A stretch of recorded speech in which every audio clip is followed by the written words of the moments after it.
What if I told you the thing most CPG founders dream about could actually destroy their business?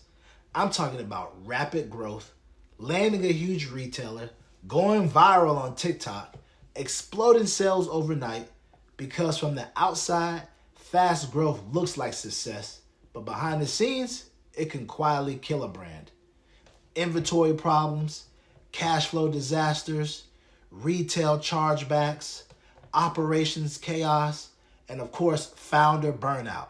And in some cases, brands collapse because they grew too quickly. That's the part nobody talks about. So in this video, I'm going to break down why fast growth becomes dangerous in CPG, the biggest mistakes founders make while scaling, and how smart brands grow sustainably without blowing up the business. So if you're building a CPG brand or trying to get into retail, this video could save you from some very expensive mistakes. Step 1, growth magnifies everything. One of the biggest misconceptions in entrepreneurship is this: more sales solves all your problems. Well, in CPG, that's usually not true, because growth magnifies everything. If your systems are strong, growth helps. But if your systems are weak, well, growth exposes every crack in the business at a small scale. You can survive with messy operations. You can manually fix problems. You can hustle your way through mistakes. But when volume increases, everything gets amplified. A forecasting issue becomes a massive inventory issue. A small production delay becomes an out-of-stock problem across retailers. A weak process becomes operational chaos.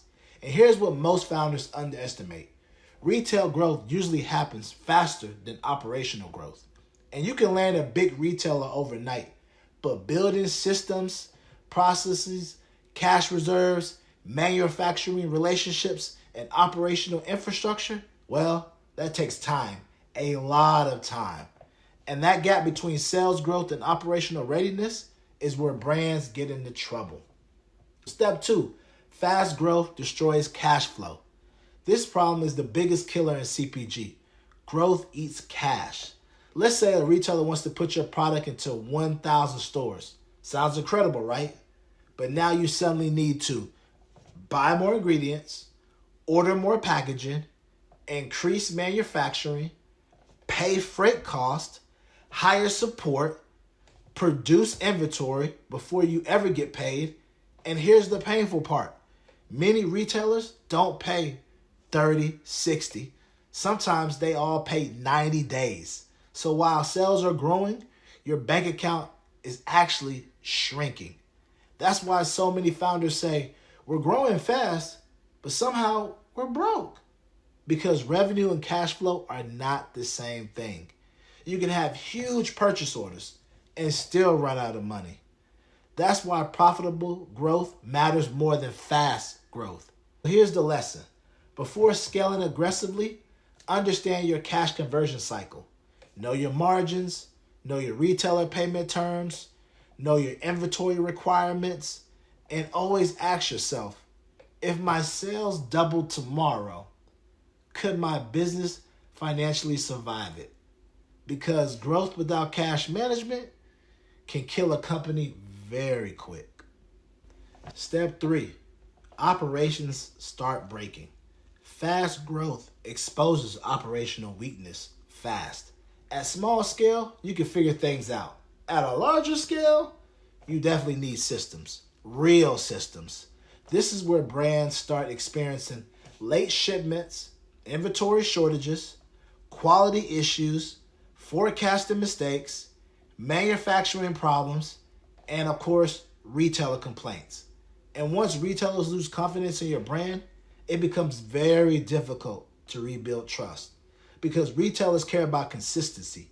Can you stay in stock? Can you deliver on time? Can you support demand? Retailers do not want empty shelves, and they definitely do not want operational surprises. This is why scaling too quickly can actually hurt future opportunities. A brand might land a major retailer, but lose that account because they couldn't support the growth operationally. So here's the teaching point: don't scale chaos. Fix the foundation first. Stress test your operations, build backup suppliers, improve forecasting, document the process, and stop relying entirely on founder heroics to keep the business alive. Because everything depends on you. The business is not truly scalable yet when that happens. Step 4, too much expansion can hurt the brand. A lot of founders think more stores means more success. Not necessarily.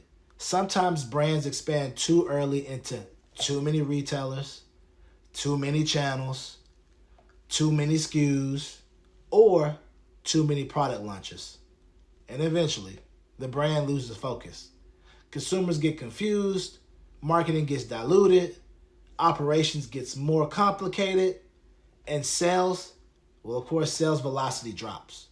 One of the most important concepts in CPG is this. Distribution without velocity is dangerous because retailers don't just care if you got on the shelf. They care whether products actually sell. If products sit on shelves, retailers notice that quickly. And weak sell-through can damage future expansion opportunities. That's why many successful brands stay focused early on. They dominate a few channels first, then they focus on their strongest SKUs, and then from there, they build repeat customers.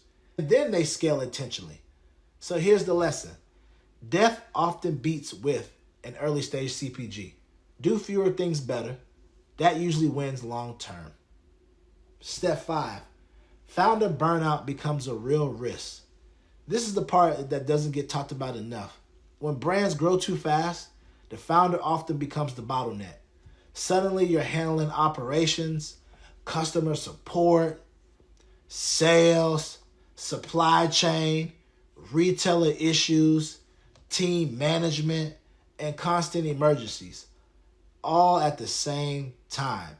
At the same dang time. And eventually people hit a wall. Burnout leads to bad decisions, poor leadership, reactive thinking, and long-term instability inside the company. A business growing faster than the founder's capacity can become extremely fragile. That's why scaling is not just about hustle. It's about infrastructure. It's about leadership. It's about delegation. It's about systems. It's about a process. And building a company that can operate without constant firefighting. The best founders don't just build products. They build organizations that can handle growth sustainability. Remember, in conclusion, and we're going to recap everything, here's the big takeaway. Fast growth is not automatically good growth in CPG. Growing too quickly can destroy cash flow, operations, retailer relationships, brand positioning, and even the founder. The strongest brands usually scale differently. They grow intentionally. They protect margins. They build systems early. They focus on operational excellence. And they scale sustainability. Instead of chasing growth at all costs, because the goal is just not to grow fast. The goal is to build a brand that's still alive, that's profitable, and that can be trusted 5 years from now. Here's a quick recap. Growth magnifies weakness. Fast scaling can destroy cash flow. Operational cracks get exposed. Too much expansion can dilute the brand. And founder burnout is very real. Sustainability growth always beats reckless growth. So please remember that. If you're building a CPG brand, comment below. What do you think is harder? Getting growth or managing growth? And if you want more real-world insights around retail, scaling, operations, and brand building, make sure you subscribe to CPG 101 with Eric. And I'll see you in the next one. Thank you.